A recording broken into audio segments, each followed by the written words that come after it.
Hi guys, thank you all for coming. I'm so glad to see so many residents at this presentation. I'm Katie McBride. I'm an environmental biologist for the city of Cape Coral. So if you call the city and they transfer you to environmental resources, I might have talked to you. Today we have a very special speaker from FWC. We have Angeline Scotton, and she is going to talk to us today about coyotes. And she's going to give us some information on coyote biology, pet safety, what to look for, what to be aware of. And after the presentation, I know you guys are all going to have a lot of questions, but we're going to have some tables set up outside. We're going to have a table with some employees from Cape Coral, so if you have questions about Cape Coral's policy, if it's any different than FWC's, it's not. But if you have specific questions, we can answer them for you. We're also going to have some tables set up by FWC on pet safety and coyote biology. So if you have specific questions after the presentation, hang on to them and we'll do them outside, okay? And I'm going to hand the mic over to Angeline. Thank you. Thank you very much. Well, good evening, everybody. Once again, my name is Angeline Scotton. I'm a wildlife biologist with the Florida Fish and Wildlife Conservation Commission. Most folks know FWC from fishing or from hunting. That's what we're most known for. But the agency actually does a lot more than that. We do land management. We do research on coral reefs. We do research offshore on marine fish. We take care of or try to get non-natives out of the Everglades. And we also help the public with conflict wildlife issues. That's a pretty small part of the agency, and that's where I'm housed at. So my staff and I are tasked with assisting the public with conflicts with wildlife. You name the species, maybe with the exception of alligators. There's another part of the agency that handles alligators. But if you name the species, my staff and I have probably talked to the public about it. So think bats, think sandhill cranes, think iguanas, think snakes, think bears. That's actually what our staff get the most calls on statewide. And the second critter we get the most calls about are coyotes, and so that's what I'm here to talk to you guys about this evening. So I've got a pretty comprehensive presentation. It's about 40 minutes or so. I'm going to kind of roll right into it. This presentation was produced in part by Dr. Marty Main out of the University of Florida. He is one of the leading coyote researchers in the state. So, one of the first questions we get about coyotes is, why are they here? They didn't used to be here, and there's some truth to that. When the Spanish first came to Florida in the 14th or 15th century, and Hernando de Soto came and was colonizing, there were no coyotes in Florida, but there were red wolves. Red wolves were extirpated from the state of Florida in the 1920s. The reason why wolves are important to this story is where you tend to have high wolf populations, you have lower coyote populations. Wolves predate on coyotes, and they compete with coyotes. Gray wolves are also important to the story here in Florida. Even though gray wolves are not historically found on the eastern seaboard, their populations were suppressed and almost eradicated from the U.S. out west. The reason why this is important is as the gray wolf population and the red wolf population started to decline, this allowed coyote populations to increase, and it also allowed coyotes to start expanding their range. Another reason that coyotes are in Florida is because of our conversion to an agricultural landscape. So think especially around the Mississippi River Delta. As we started converting lands to ag, this also started allowing coyotes to move from the western U.S. to the eastern U.S. Coyotes like scenes like this: big open pastures, fields, meadows. In urban areas, golf courses resemble this. So do baseball fields. This is where you tend to find coyotes. This is where they like to be. So as we started converting to ag, this also started allowing coyotes to move from the western U.S. to the eastern U.S. Now specifically too, this is a new study that came out in 2018 that kind of chronicles the history of the spread of the coyotes throughout North America, and you'll notice how quickly they moved from the western U.S. to the eastern U.S. They're now in every state with the exception of Hawaii, and they're as far south, let's see if my pointer works, it does. They're as far south as Panama. So they've almost moved into South America, to a new continent. That's how quickly they've moved, not just into the eastern seaboard, but down into Central America as well. So a little bit for the history of the spread of coyotes in Florida. The first research project that documented coyote in the state was by Brady and Campbell in 1983. And they recorded coyotes in all of the counties shaded in green. So I want you to notice the counties in the middle here.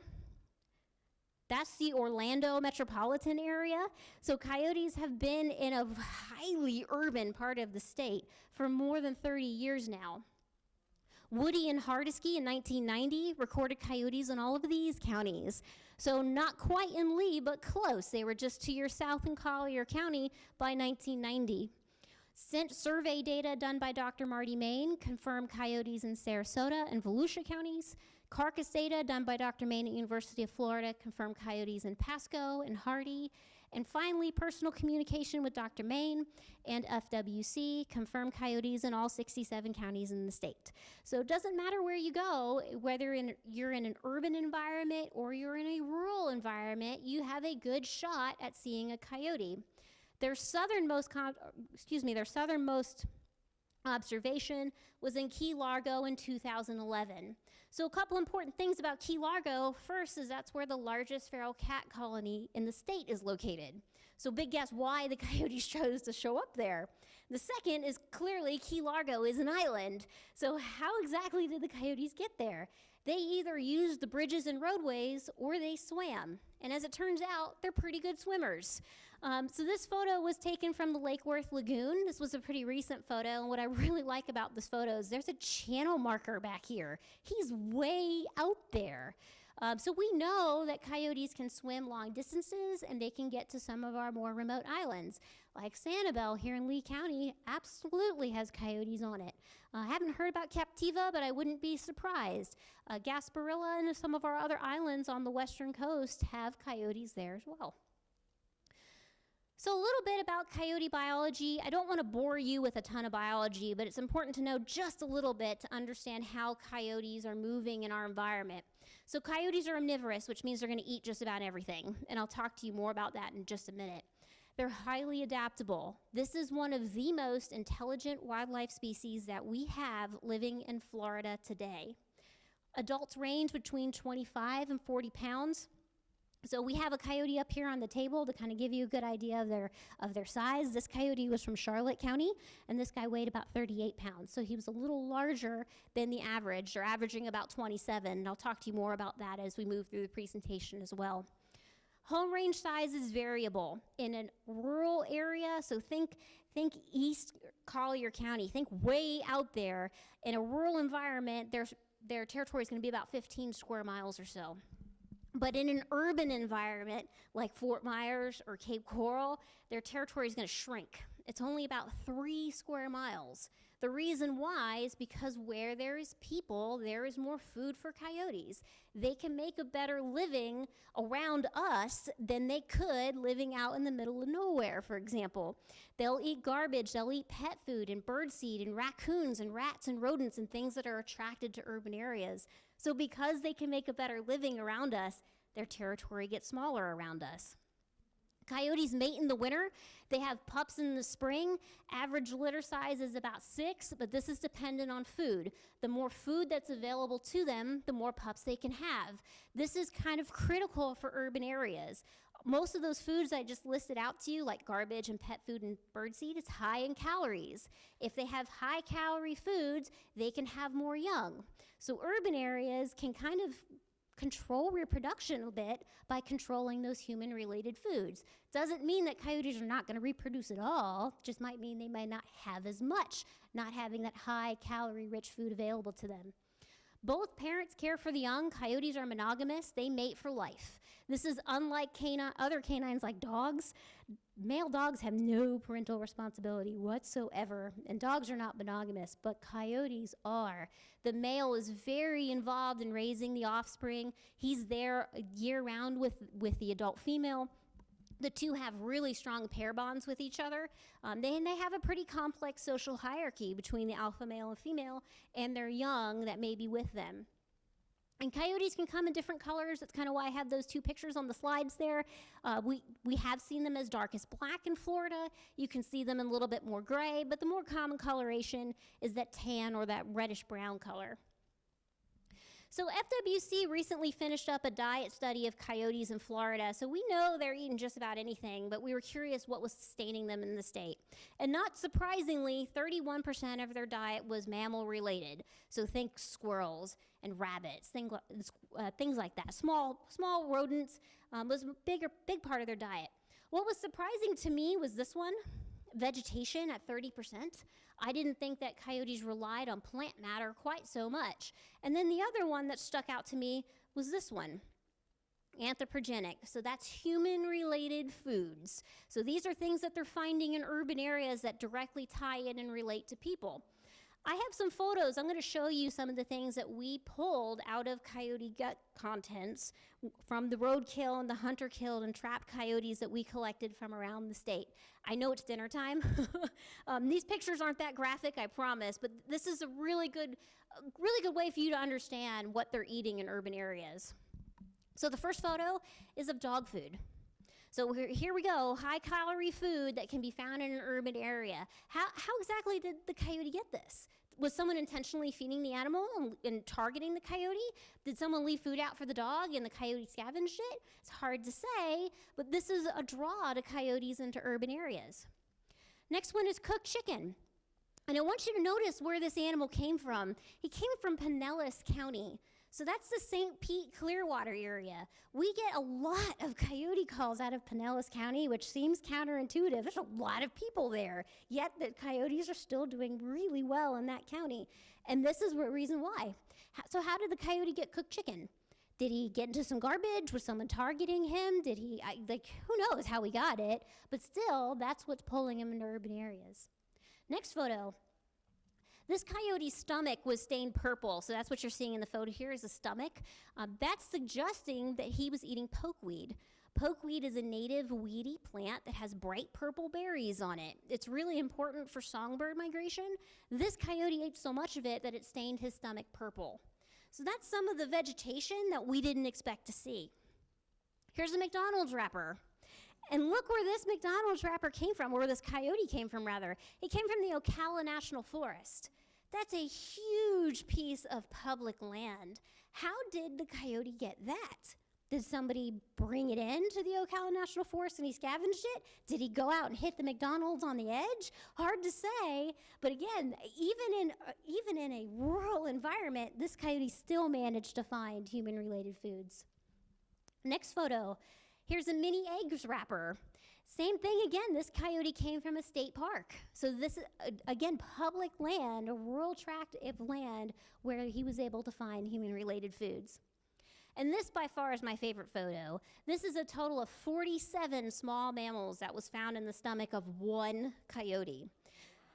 They all look whole to me, and they all look like mice. So this coyote ate about 50 mice in the 5 hours or so before it died. That's amazing. From a rodent control perspective, not bad at all. And finally, I've got one picture left. Yeah, this is a pile of insects, and I don't know if you can read what's on the card. It's kind of small. That says roaches. Yeah, I'm not for it. Not a fan of roaches. But so from some perspective, from a rodent and an insect control perspective, maybe coyotes aren't that bad. The photos I'm showing you in this series, again, I wanted to show you just how eclectic their diet is. They can consume and live on just about anything, which is why they're doing so well in Florida's urban areas. Additionally, in that diet study, every coyote that came in was weighed. So we weighed about 240 animals, just under 240 animals. And these are the actual weights of those coyotes. So you'll notice most of them are hitting between the 25 and 30 pound mark. The average from this study was 27. So they're about the size of mid-sized dog. They're not that large. The reason why I'm bringing this up is because we are consistently getting phone calls from the public where we're being told you're seeing 60 and 70 and 80 pound coyotes out there. And Right now, I can't corroborate that. It appears that the coyotes in Florida are the same size as the coyotes from out west. If you really are seeing a canine that big in your neighborhood, you're looking at a dog. Some dogs are really good at looking like wolves. There's some interesting breeds and interesting hybrids out there that can make you think it's a coyote, but coyotes really aren't that large. So for comparison, Katie, can you grab him off the table real quick? And stick him over here on the floor? Thank you very much. My hands are full. We can sit next to them so they can see how Yeah. big it is. So this is about how large they are, and I'm putting them on the floor on purpose, so sorry guys in the back. We'll pull them back up here on the table. But this is to show you they're really not that big. They're about the size of a mid-sized dog. They do a good job of looking larger than they are, especially when they're shedding. They might look fuzzier. They are tall, I'll give you that, but not quite as large as most people make them out to be. Thank you. That's true. So we'll start I'm going to kind of move through the presentation in a kind of a divided up format, but we'll start with talking about ecological benefits. Like, for example, are there any ecological benefits from coyotes? So one thing we think of for sure is they contribute to our aesthetic value. We know folks in Florida really, really value wildlife. And if you can catch a scene like this where an adult coyote is tending its young at the den, it is quite endearing. We also know that some folks really like to hear coyotes howling at night. It reminds them of being close to nature or reminding them of being out west. Some people really don't like to hear coyotes howling at night either, but some do. And so for certainly, coyotes do contribute to our aesthetic values of wildlife. They also can contribute to control smaller predators. So some scientists think that coyotes are filling the role or the hole left behind by the red wolf. Florida's been without a mid-level canine predator since the 1920s. Some scientists think the coyote's filling that void instead. So for example, if we take a critter like a raccoon, raccoons are really efficient nest predators. They like to target eggs. They're really good at that.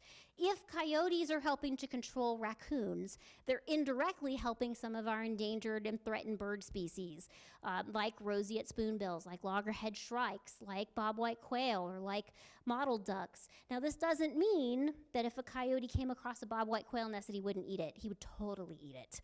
But they're not targeting the quail and the nest as much as they're targeting the animal like the raccoon. So because of this, they very well could be providing some ecological balance to Florida.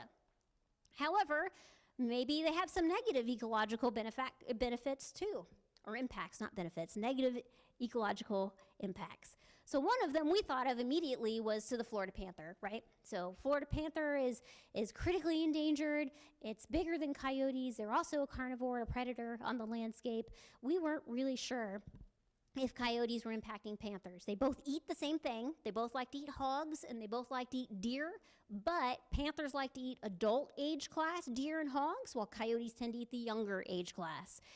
Additionally, even though they're both living in Florida, coyotes kind of like urban areas, where panthers really don't. Panthers would prefer deep forests. They prefer to be away from people. Additionally, even though the panther is still critically endangered, their population has slowly been increasing. We would have expected to see the panther population decline if coyotes were negatively impacting panthers, and we're not seeing that at this time. And finally, we know that the panther's close cousin, the puma or the mountain lion or the cougar out west, they'll kill and eat coyotes. We feel pretty confident that a panther would do the same thing if given the opportunity. So as of now, we don't see a negative impact from coyotes to panthers. But we have another native feline here, the bobcat. Bobcats are around the same size as coyotes. They like to eat the same things, and they live in the same places. So Dr. Marty Main with the University of Florida did a study. He put radio collars on both bobcats and coyotes in the Avon Park bombing range out in Highlands and Polk County, and he studied their movements. So what you're going to see from this funky map are territories of bobcats and coyotes. Coyotes are in blue, bobcats are in red.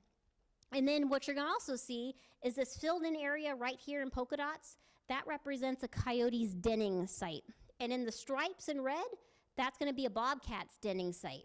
So what you can take away from this is their territories are overlapping with each other by quite a lot in some places, but their denning sites are not. Their denning sites are backed up to each other in some places, like, where's an example? Right in here. Their denning sites are backed up to each other.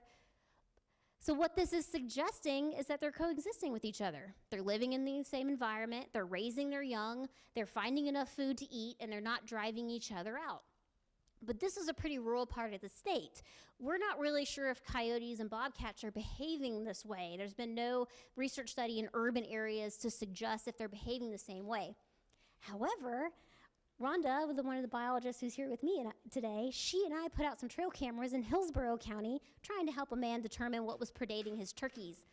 And we were surprised that we got a bobcat and a coyote on the same camera in the same night. Bobcat's right here. He's a little hard to see. And the coyote's right here. You can kind of see his eye shine. So you'll notice they were there within a couple hours. Well, more than a couple hours, but they were there on the same night. So this is pretty anecdotal, but it's suggesting that in a more urban environment, that bobcats and coyotes are coexisting with each other, which is kind of interesting. Another potentially negative impact, ecological impact by coyotes is predation on rare and endangered species. And I just mentioned a couple minutes ago that they can help some rare and endangered species, but they can hurt some too. If coyotes learn to target things that ground nest, like sea turtles or shorebirds or burrowing owls, they could potentially be impactful to those species. And in some cases, land managers have to make some hard decisions about controlling coyotes if they're impacting one of those rare and endangered species. Managers also need to take into account that coyotes are really good at controlling things like foxes and raccoons and opossums and armadillos, who may be a bigger threat to these species than the coyotes themselves. So there's a balance that managers have to kind of weigh out when making these hard decisions. Certainly, the thing that most likely brought you guys out here tonight is human conflicts, and that's what FWC gets the most calls about with coyotes, is the human conflict portion of it, and that's where I'm going to spend the rest of my time for the presentation this evening. So I'll start off with saying that, in my opinion, I think they kind of have an undeserved reputation, and part of this, there's some myths that drive why they might have such a bad public reputation. One is their size, and I talked about that a few minutes ago, that they're not really as big as folks think they are. Another is packs. I really don't like to use packs when I talk about coyotes. When I think of the term pack, to me, I think about a bunch of unrelated animals, like think feral dogs that get together and run livestock or they do bad things. Coyotes aren't like that, or not like that. They're territorial. The only coyotes they allow in their territory are members of their family. So when you see more than one, you're seeing one with the alpha male or the female together, or you're seeing the adults with their young of the year. It's a good example from this photo. We took this photo in February on a golf course in Clearwater. I am almost certain this is the alpha male, and one of these two, either this animal or this animal, is the alpha female, and the other is one of their pups from the previous year that has remained with the adults to help them raise the offspring from next year. All three of these animals are either pair bonded or related to each other. Coy dogs and coy wolves is another one. So a coy dog is when a coyote and a dog get together and have offspring. Coy dogs are really hard to pull off. That's particularly because their breeding cycles don't link up. Coyotes tend to mate in the winter. Dogs tend to mate in the spring and in the fall. Additionally, if you have a coy dog, something that is born from a coyote or a dog, the offspring is sterile. Kind of like if you have I always get this wrong, a horse and a donkey make a mule, or is it backwards? Can't remember.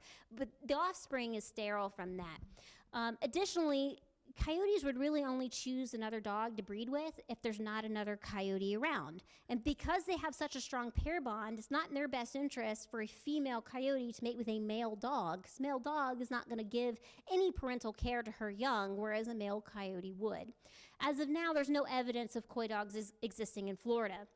Coy wolves is when a coyote and a wolf get together and have offspring. There's a lot of debate about coy wolves in the scientific community. There's a lot of DNA and genetic works being done across the eastern seaboard to answer this question. But the basic answer I can give you is that there's no wolves in Florida for coyotes to breed with. So this one would be a pretty tough thing to have happen in the state. Disease is another one. Some folks, when they see coyotes out during the day, they'll automatically assume that it has rabies. And so, I don't want to diminish disease. Coyotes can absolutely carry diseases. They carry the same diseases that you'd vaccinate your dog for. But seeing one out during the day and seeing one in an urban area is not necessarily a sign of disease. Coyotes will absolutely come out during the daylight hours if there's food available, if they're not being pressured by people, and if they have young to feed, they're going to try to work some overtime. Coyotes can absolutely carry diseases, rabies, distemper. Mange is the more common thing that we see in Florida. We don't see rabies that often. We've only had 2 coyotes ever test positive for rabies in the state of Florida today. And of course, Hollywood, Wile E. Coyote, they always make us think that coyotes are up to no good. But coyotes are just trying to survive in a pretty tough environment, just like any other wild animal is. Next, I'm going to focus on urban coyotes and pet loss. This is a really tough one. This is what we get a lot of phone calls about to the agency, about fears and concerns about having coyotes in urban areas and coyotes as a potential threat to pets. And, I don't want to sugarcoat it for you. Coyotes will absolutely take free-ranging pets, no questions asked.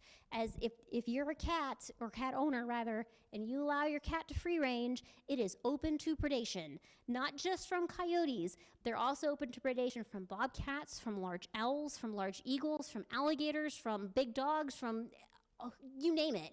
Cats are at risk anytime they're left out to free range. Small dogs can also be at risk of predation. Typically, when small dogs are predated, it's when they're not on a leash, when they're not in a fenced yard, and they're not with a person. These are typically dogs that are under 20 pounds that are most often predated upon by coyotes. Typically, when we hear about dogs being taken and dogs being killed by coyotes, it's when they're left out or they're let out in the yard by themselves first thing in the morning or late in the evening, and the coyote happens to be there and takes advantage of the opportunity. There's other predators that will take small dogs. Coyotes get more notoriety for it, but all those animals I just mentioned, bobcats, panthers, large raptors, large owls, alligators, they'll all take small dogs too. Typically, large dogs are not going to be predated upon by coyotes, but we have had large dogs and coyotes tangle with each other, especially if large dog is out off leash and comes up on a coyote's den. A coyote will absolutely defend it. They're good parents in that way, trying to defend their pups from a large dog. So we've seen a few cases of that happening as well. I mentioned a few minutes ago that there's other predators in the area, and just to kind of drive that point home, if you remember those trail cameras we put out in Lithia with the bobcat and the coyote on that camera, look who else was also there. This is a domestic cat. Look what time the cat was there, 5:14 a.m. Look at when the coyote was there, a couple minutes later. This cat was taking some risks. I don't know if this was the landowner's cat or if this was a feral cat or what, but we know we had 2 predators on that camera not very long before the cat showed up there.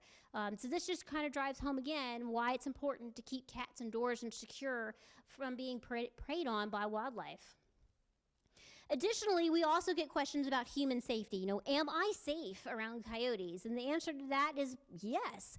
Attacks by coyotes on humans are exceedingly rare. To put it into perspective, I've kind of broken out dog attacks on people versus coyote attacks on people. So we'll start with coyotes. In the US and Canada, between 1970 and 2015, there's been approximately 8.9 attacks by coyotes on people per year. In that same time frame, 2 people were killed by coyotes. So 2 fatalities is not very much. One of them was a child. One of them was a toddler in the 80s in California. My understanding is those coyotes were being hand-fed.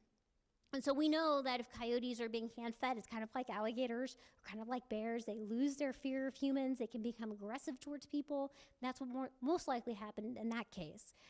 Now, we compare it to domestic dogs. There's more than 1,000 emergency room visits in every country, every day in this country. There's more than 5 million cases a year that require medical treatment. And 181 fatalities have been recorded in the U.S. by dogs between 2013 and 2017. Statistically, your chances of being bitten by a coyote are really small. The last I checked, I think you're more likely to be hit by lightning or have an ATM machine fall on you or have a toilet blow up than you are to be bitten by a coyote.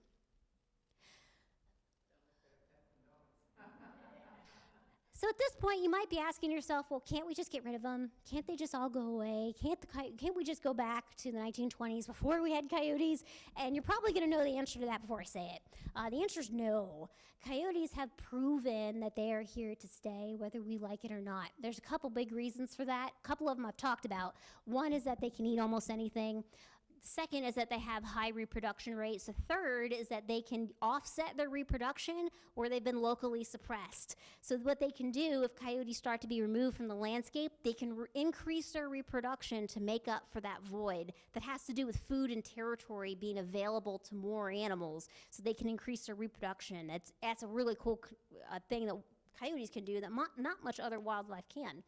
Additionally, eradication efforts have proven to fail across the country where they've been tried. Many other states, western states, have tried to eradicate coyotes. They've shot them out of helicopters. They've poisoned them. They've trapped them.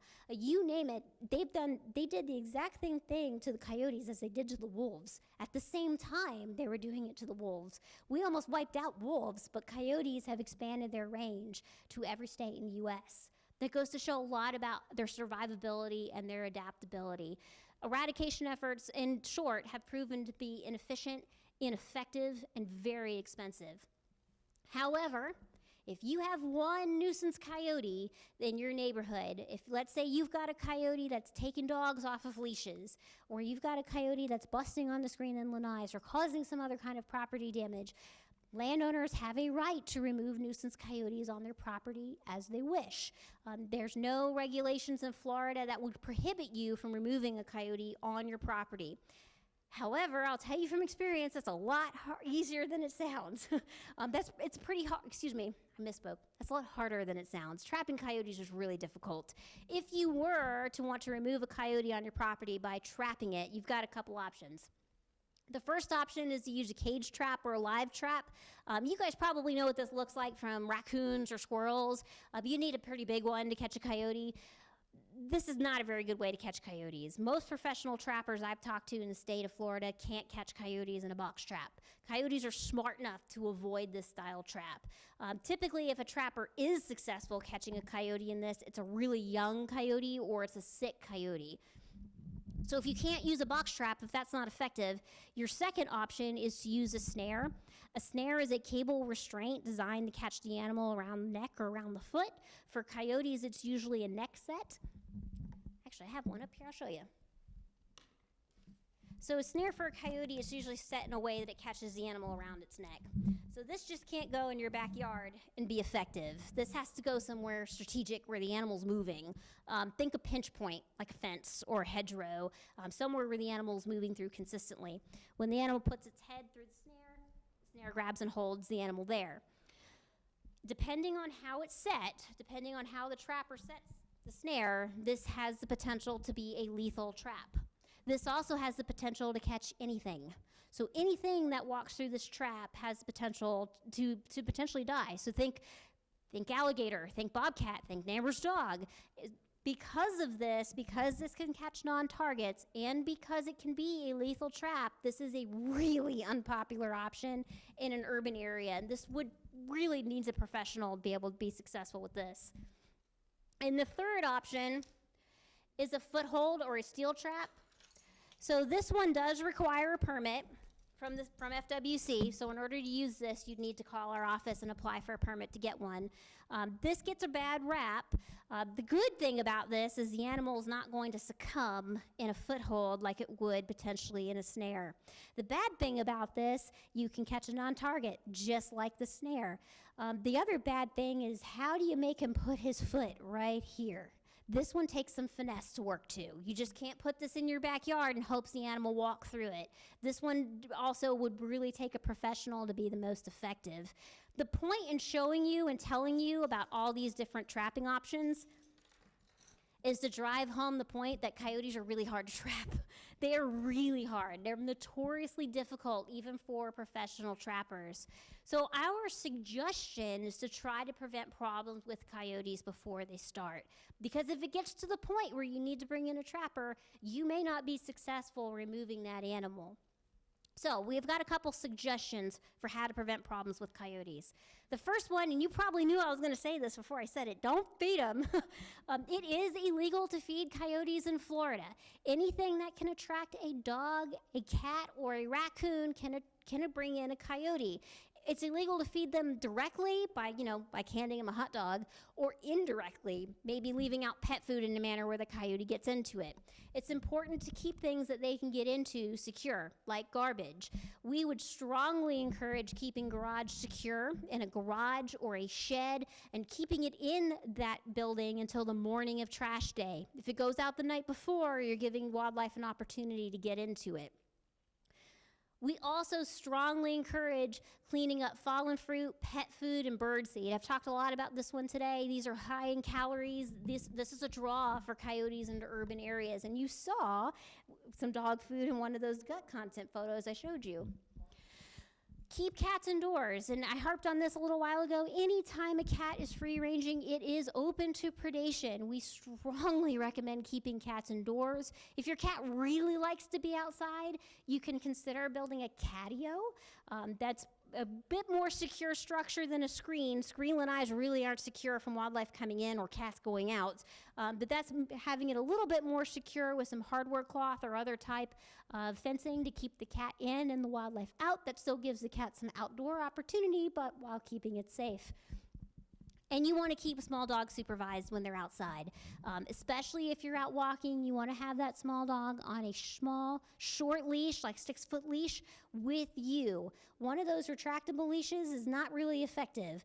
If you have a little dog and he's way far away from you on a retractable and a coyote walks up to him, you're not going to have a lot of opportunity to intervene in that.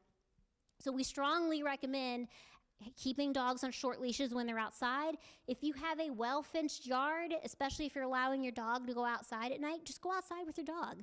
Usually your presence is enough to keep a coyote from predating it. And coyotes can jump at fences that are under 6 feet. 6 feet or under, they can get over. So if you've got a shorter fence, you want to make sure that you're out with your dog when they're outside. Another thing you can do is you can haze coyotes. So hazing is a term that you hear a lot with fraternities, and I don't mean it in that context. What I mean is you want to scare that coyote. You want to give them a negative experience. You want to let that animal know that, it's really not okay for him to be walking down your sidewalk, or not okay for him to be in your driveway, or not okay for him to be in your neighborhood. So you can haze a coyote by doing a bunch of different things. Typically by yelling at it, establishing some human dominance is enough. But if it's a coyote that's been in an urban area for a long time and he's seen a lot of things or heard a lot of things like trains whistling and cars backfiring and brakes squeaking and airplanes flying overhead, you might need to step it up. Sometimes you can throw sticks and rocks at them. You can use a coyote shaker, which is a can with some pebbles or coins in it that's real loud. You can use a water pistol. You can use really anything, air horn, car horn, to get that animal's attention and make it feel uncomfortable and unwanted. The goal is to get that animal out of your view, to drive it out and away from you. If you're hazing the coyote and the coyote starts to turn around and leave and you stop hazing him, he's going to go cool. All I got to do is turn around and that crazy person's going to stop yelling at me. You want to keep going. Remember, this is a smart animal. You want to keep going and keep hazing it until you can no longer see it. You're giving that coyote a negative experience, which hopefully he'll remember the next time he comes around people. We made a video on how to haze a coyote, and I'm going to show that to you. Hopefully it's going to work here for me. This is about 3 minutes or so. Most of the video footage that you're going to see is from some coyotes hanging out on a golf course in Clearwater. Coyotes are a mid-sized wild canine with an average weight of approximately 30 pounds in Florida. They are typically tan, gray, brown, or occasionally black in color. Coyotes can be found in every county in Florida.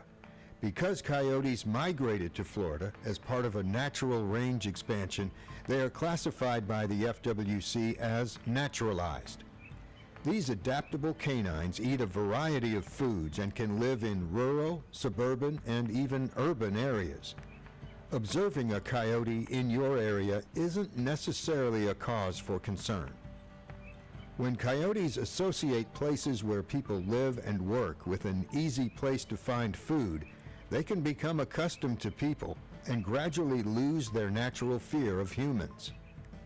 You can significantly reduce or avoid potential conflicts with coyotes by securing food attractants, such as garbage or pet food near your home.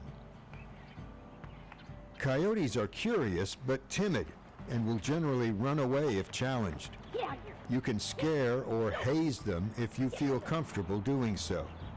Waving your arms, yelling, and acting aggressively will usually cause a coyote to retreat. It may take increased and continued hazing to deter the coyotes completely. You may also need to vary hazing methods so the coyote does not become accustomed to them. Other hazing methods include throwing small stones or sticks towards but not directly at a coyote to encourage the animal to leave. Using noisemakers, such as a coyote shaker made from sealing pebbles or coins in an empty drink container. Spraying water from a hose or motion-activated sprinkler. Waving a golf club, umbrella, or stick above your head to make yourself look larger. Opening an umbrella in the direction of the animal. The sound and action of the umbrella opening is a good option to haze coyotes. Depending on proximity and wind direction, bear spray can also be effective. If you're with a small pet, pick them up and hold them securely before hazing a coyote. Keep your distance and avoid injuring the coyote. The goal is to scare the animal away, not injure it. Never haze a coyote if it appears sick or injured, if there are young pups present, or if the animal is cornered with no place to run away. Injured animals can be more dangerous and may attempt to protect themselves or their young if threatened. By securing attractants and pets and hazing coyotes, you can significantly reduce conflicts with them in your community.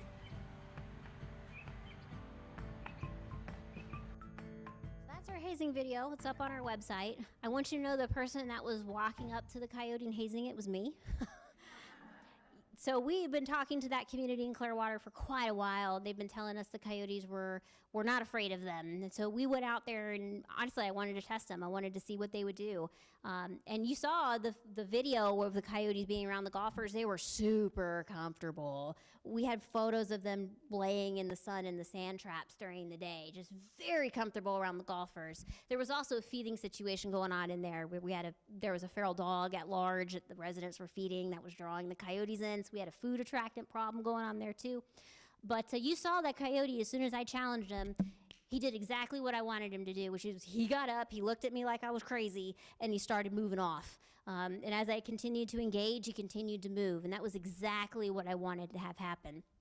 So we concluded that the coyotes haven't necessarily lost their fear in that community. They're just super comfortable. And you saw the golfers are really comfortable with the coyotes too. So we did a lot of education with that community about securing those attractants and hazing, which we think has worked. We haven't heard from that community in a couple of months now. So we're hoping that made a difference. And that video is on our website in case you want to watch it again or share it with neighbors or with friends. So I'm going to conclude the presentation. I'm going to leave you with a couple of facts this evening. Adult coyotes weigh between 25 and 40 pounds. They occur in every state and nearly every large city in the U.S. There are coyotes that have recently been documented in New York City. They're in Miami, they're in Orlando, they're in Tampa, St. Petersburg. Honestly, if they can live in St. Pete and Clearwater, they can live just about anywhere. Attacks by coyotes on humans are exceedingly rare. Coyotes will kill cats and small dogs if given the opportunity, and they can carry rabies just like any other mammal, but it is fairly rare. So some advice to leave you with this evening too. Don't feed them. Reminder, it is illegal to feed coyotes in Florida. If you know someone is feeding coyotes, you can report that to the FWC. You can report anonymously as well if you wish. Prevent access to garbage and pet food. This is really important. This is what's drawing them into urban environments. So if we can secure these things, we can prevent a lot of problems with coyotes from happening before they start. Keep cats indoors. Keep small dogs on a short leash or in a well-fenced yard. Follow those hazing recommendations to consistently frighten coyotes away. And if you are in the unlikely event that a coyote were to approach you in a predatory manner, you'd want to pick up your child or your small dog off the ground and be prepared to defend yourself. The last thing you want to do is run. Please don't run. They will absolutely give chase, just like any other canine, like a dog would if you ran from it. And again, this situation is extremely rare. So who should you call if you have a problem with coyotes in Florida? You can call us. Rhonda and I cover the Lee County area, but we're out of Lakeland. So this is the phone number to the Lakeland office. If you call that number, you've got a good shot of talking to her or to me. If you wanted to report violations, like feeding violations, you're going to want to call the Wildlife Alert Hotline. That number is available 24 hours a day, 7 days a week. If it looks like, or if you want to go down the road of hiring a trapper on your property, we're going to refer you to a trapper list on our website. FWC does not come out and remove nuisance coyotes. It's a landowner decision. But remember, if you want to go that route, it's really hard for trappers to be successful at catching coyotes just because of how coyotes are. So it's kind of up to you to decide if coyotes are good, if they're bad, or they're ugly. I want to leave you with that coyotes are trying to survive in a pretty tough environment, and they're proving they're going to do well at it, whether we like it or not. And by making some simple changes, we can learn to live with them, because ultimately there's no way to get rid of them all. And they may be providing some ecological benefits to Florida as well. I really appreciate your time and your attendance tonight. Thank you very much. Thank you so much, Angeline. As I said, we're going to have some tables outside. If you guys have specific questions, anything you're curious about, whether it's related to the city, FWC, keeping your pets safe, Coyote Biology, we're going to answer anything you have. So we have some FWC officers with us, we have some biologists, and we also have a resource officer from the city of Cape Coral. So they'll be able to answer any questions you have, as well as me. Thank you guys for coming.